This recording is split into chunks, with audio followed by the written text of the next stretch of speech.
Welcome back. We are doing something a little different today. Oh, yeah. We're taking a text that is, well, it's arguably the most famous piece of poetry in the history of the world, Psalm 23. Okay. That's a tall order. It is, Mm. and we're going to try to completely dismantle your assumptions about it. Wow. I mean, most people can recite this in their sleep. It's sort of the cultural wallpaper of the Western world. Exactly, and that's the problem. It's what I call the pop song effect. I like that. You hear something so many times, you stop listening to the lyrics. You hear, "The Lord is my shepherd," and your brain just autopilots to, I don't know, a soft focus meadow. Or a greeting card, maybe a scene from a movie funeral. It feels safe, tame. Tame, that's the word.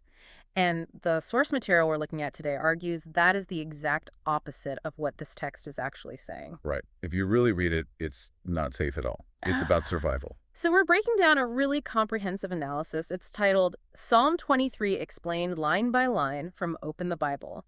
It draws heavily on the teaching of Pastor Colin Smith. And the mission here, I take it, is to scrape off all that sentimentality. All of it. Because when you actually look at, the economics of shepherding, the biology of sheep, the specific tools, this is not a poem about a petting zoo. No, it's gritty. It deals with exhaustion, darkness, predators. Yeah. The real psychological reality of fear. It's about navigating a life that is, in many ways, actively trying to kill you. Okay, so let's get right into the text. Verse 1.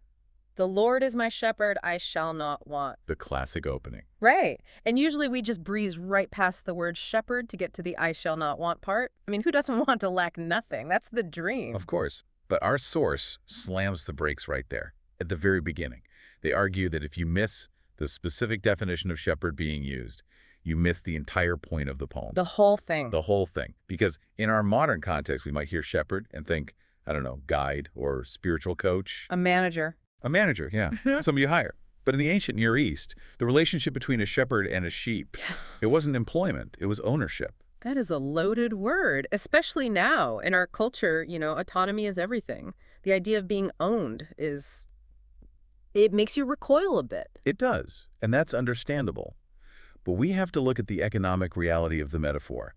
The shepherd owns the flock. So when David, who was a shepherd himself, writes, "The Lord is my shepherd," he isn't just saying, "God leads me." No, he is saying, the Lord owns me. So effectively, I am not my own agent. Precisely. And the source makes a really fascinating theological point here.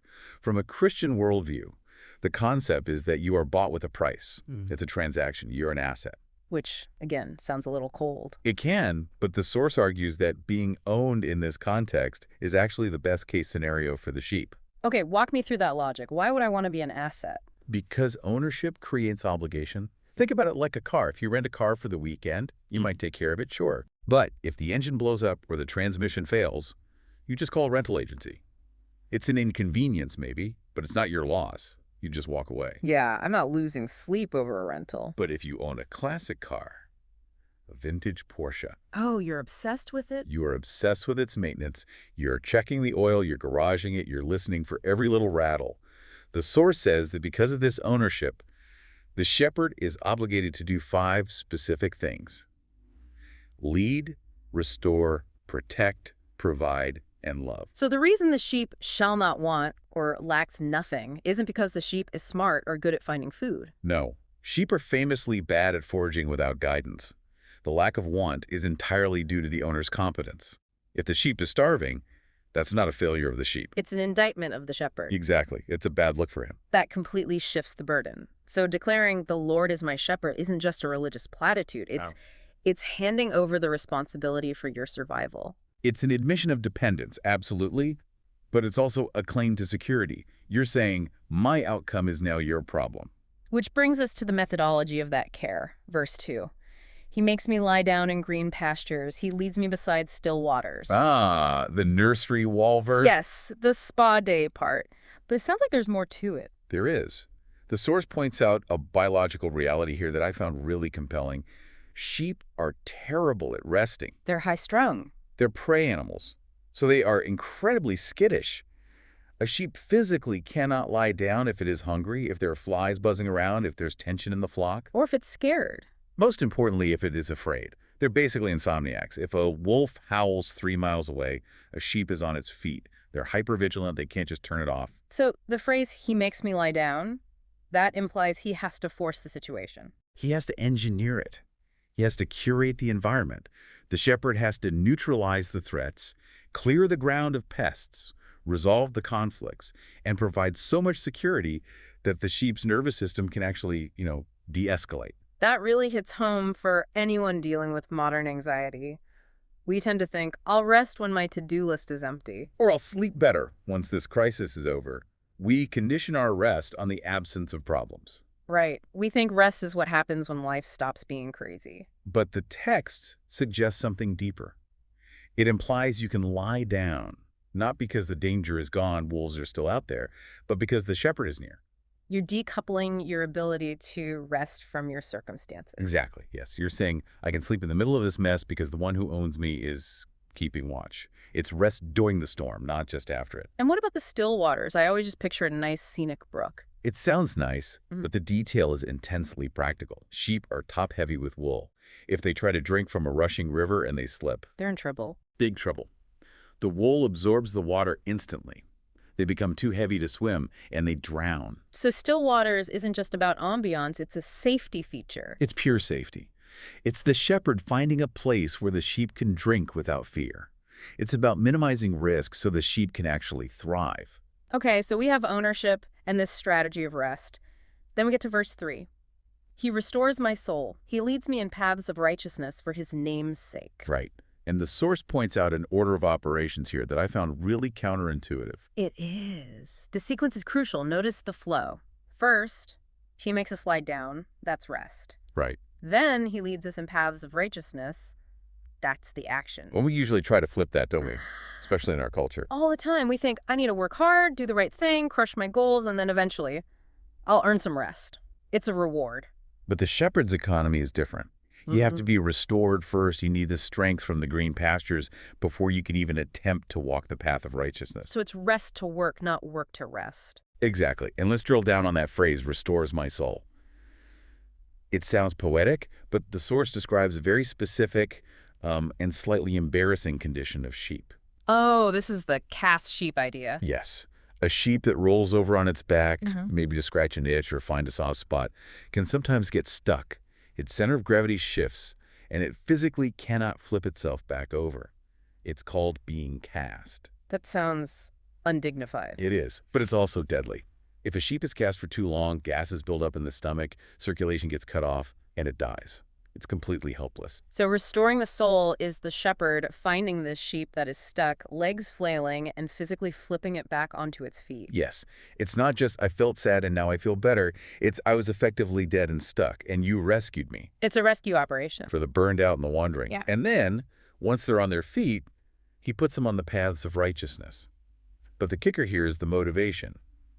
For his name's sake. This goes back to the branding thing, the reputation. It does. The reputation of the shepherd is tied to the condition of his flock. If you walk past a pasture and see sheep that are emaciated, wandering into traffic, terrified, you don't say, wow, those are stupid sheep. No, you say, that's a bad shepherd. Exactly. So he guides us not just because he's nice, but because his reputation is on the line. He has a vested interest in your success. Okay, so we've had the green pastures, the restoration, the guidance. It's been pretty pleasant. And now the scene changes drastically. We go from the meadow to the canyon. Verse 4. Even though I walk through the valley of the shadow of death, I will fear no evil. The famous valley. The funeral verse. Right. We always interpret the valley of the shadow of death as the final moments of life. And the source says that's too narrow. Much too narrow. The source argues this covers the little deaths we experience while we're still alive, the valley of a failed marriage, the valley of bankruptcy, the valley of deep clinical depression. The valley of a diagnosis. Any place of darkness and uncertainty is a valley. If you're listening and you can't see the sun, you're in this valley. You are. But here is the most brilliant observation in the entire analysis. It's a grammatical shift. It happens right in the middle of this verse, and you'd miss it if you weren't looking. The pronouns. I love this part. The pronouns. Look at the first 3 verses. David is talking about God. He leads me. He restores me. It's descriptive, almost academic. He's explaining the situation to an audience. But then he enters the valley. And the moment he steps into the darkness, the language shifts. He stops talking about God. and starts talking to God. For you are with me. For you are with me. The intimacy just explodes in the crisis. The source suggests that we tend to talk about God when life is sunny. We have our theology, our theories. But we talk to God when we're in pain. The darkness actually bridges the distance. That is such a human reality. You don't want a theology textbook in the hospital room. You want a hand to hold. Exactly. And speaking of holding things, the verse mentions the gear. Your rod and your staff, they comfort me. I'll be honest, before this deep dive, I always thought those were just two words for the same stick. Poetic repetition. Me too. But they're not. Not at all. For a shepherd, there are two distinct tools with very different functions, and you need both for true comfort. Okay, break them down. First, the rod. This is a weapon. It's a short, heavy club, maybe made of hardwood, sometimes with metal in it. It hangs on the shepherd's belt And its purpose. to bash the skull of a wolf, to drive away a thief. It represents power, authority, protection. It's the muscle. The muscle, okay. And the staff. The staff is the classic long stick with a crook at the end. This isn't for fighting, it's for management. The shepherd uses the hook to lift a lamb out of a crevice or to gently pull a sheep back into line if it's straying. It represents guidance and tenderness. So the comfort comes from the combination. Exactly. If the shepherd only had the staff, he'd be nice, but he couldn't protect you from the lion. You'd be loved, but eaten. And he only had the rod. He could kill the lion, but he couldn't help you when you stumbled. He'd be a warrior, but not a nurturer. The comfort comes from knowing he has the lethal capacity to guard you and the gentle capacity to guide you. That is a really helpful distinction. Okay, now we move to verse 5, and the imagery gets even stranger. We leave the valley, and suddenly we're at a banquet. You prepare a table before me in the presence of my enemies. It is a striking image. It really is. You're surrounded by enemies, whether that's people or things like guilt, fear, death. And right in the middle of it all, God doesn't just hand you an energy bar, he sets a table. It feels like a flex, honestly. It does. Like, I'm going to feed you, and they're just going to have to watch. It's a display of sovereignty. It's saying, the war is raging, but we're going to have dinner. But the source breaks down the items on the table. The table, the oil, and the cup. Let's start with the table. The table represents new strength. You've just come through the valley. You were depleted. The shepherd provides sustenance. He refuels you. Then the oil. You anoint my head with oil. That feels very ancient. What's the context? Well, in the Old Testament, you didn't just anoint anyone. You anointed kings, priests, and prophets when they were being commissioned for a job. Ah. So the source argues that the oil represents new purpose. So even after the valley, even with enemies around. God is marking you out. He's saying, you still have an assignment. You are still useful. I am consecrating you for a task. It's an affirmation of your identity. And finally, the cup. My cup overflows. This represents new joy. And this is a critical theological corrective. There is a version of faith that's very grin and bear it. The hold your breath until you die approach. Exactly. Life is miserable, but heaven will be nice one day. The source rejects that completely based on this verse. The cup is overflowing now, in the presence of enemies. It's available in the trenches. It is. It implies that joy isn't something you wait for until the war is over. It's a defiant kind of joy. A joy that doesn't make any sense to the enemies who are watching. I love that phrase, defiant joy. Okay, we are coming into the home stretch. Verse 6. Surely goodness and mercy shall follow me all the days of my life. This is my favorite visual in the whole breakdown. Me too. We've had the shepherd leading from the front, but a flock also needs a rear guard, to make sure the stragglers don't get picked off. And the source compares goodness and mercy to sheepdogs. Two sheepdogs nipping at your heels. And the language here is so important. The word follow in English is a bit too passive. It sounds like they're just tagging along. Like they're just wandering behind you. Right. But the Hebrew word is radaf, which means to pursue or chase. It's an active, aggressive word. It's the same word used when an army chases a defeated enemy. So we are being hunted down. We are being actively pursued by goodness and mercy, and the definitions here are vital. Goodness is God giving us what we don't deserve. The green pastures, the table. And mercy is God not giving us what we do deserve, which is judgment for our wandering. The source makes a really poignant point here about the difference between being chased by justice versus mercy. Yeah. If God were chasing us with justice, we'd be running for our lives. We would be terrified because we know our own flaws. We'd never stop running.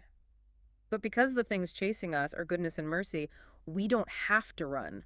We can slow down. We can let them catch us. And where are they hurting us? The destination is, and I shall dwell in the house of the Lord forever. That's the finish line. The journey doesn't end in the valley or at the table. It ends in the house.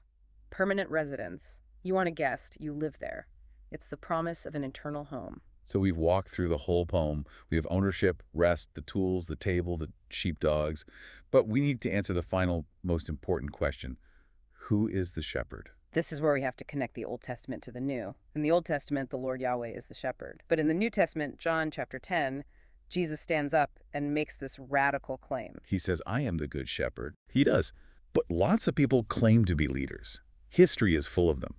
What differentiates the good shepherd from just a regular manager, or, as the Bible calls it, a hired hand? The cost. The cost.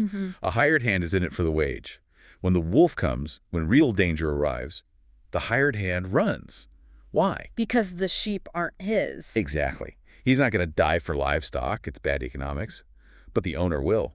The good shepherd lays down his life for the sheep. And the source gets pretty graphic about what that actually means. It's not just a noble death, it's a substitution. It is. It points to Isaiah 53. All we like sheep have gone astray. We've rebelled, we've wandered, and because of that, there was a penalty. The source uses strong words here, wrath and hell. That's heavy language. It is, but it's crucial to the argument. The source argues that justice, the wolf of judgment, was coming for the flock, and the good shepherd stepped in between. Jesus took the blow. He absorbed the hell so the sheep wouldn't have to. That circles us all the way back to verse 1. You are bought with a price. It closes the loop. He owns you, not just because he made you, but because he paid for you with his life. That is the ultimate basis for the trust. You can trust him in the valley because he has already been there and come back. It really reframes the whole concept of religion, doesn't it? This isn't about following a list of rules to keep some distant deity satisfied. No. It's about being known, owned, and carried by someone who has skin in the game. Yeah. Literally. Yeah. It shifts the weight off your shoulders. It turns religion from a burden into a relief. So as we wrap up this deep dive, we've gone from a simple poem to this comprehensive map of the human experience, where owned assets, rest is strategic, the valley is survivable. And we are being pursued by mercy. It's a journey from I shall not want to, I shall dwell forever. I want to leave you with one final thought from the source that really stuck with me. It goes back to that concept of ownership. It's the key to the whole thing. If you are truly owned by the Good Shepherd, if that transaction has taken place, well, that means you're not the manager of your own outcome anymore. You aren't the CEO of your own survival. That's right. A sheep doesn't lie awake at 3 a.m. worrying about where the grass is coming from tomorrow. That is the shepherd's problem. The sheep's only job is to stay close. So the question for you to mull over today is this. What burden are you carrying right now? What worry, what fear, what future outcome that actually belongs to the owner, not the sheep? And what would it feel like to hand that back? That is the question that leads to real rest. Thanks for diving deep with us. We'll see you next time.